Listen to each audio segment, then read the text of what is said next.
ब्रह्ममुरारिसुराचितलिङ्गं निर्मलभासितशोभितलिङ्गं जन्मज दुःखविनाशकलिङ्गं तत्प्रणमामि सदा शिवलिङ्गम्।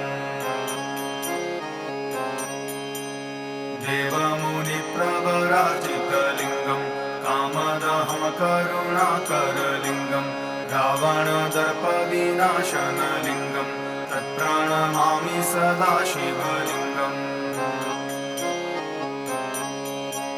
सर्वसुगन्धिसुलेपितलिङ्गं बुद्धिविवर्धनकारणलिङ्गं सिद्धसुरासुरवन्दितलिङ्गं तत्प्रणमामि सदा शिवलिङ्गम्।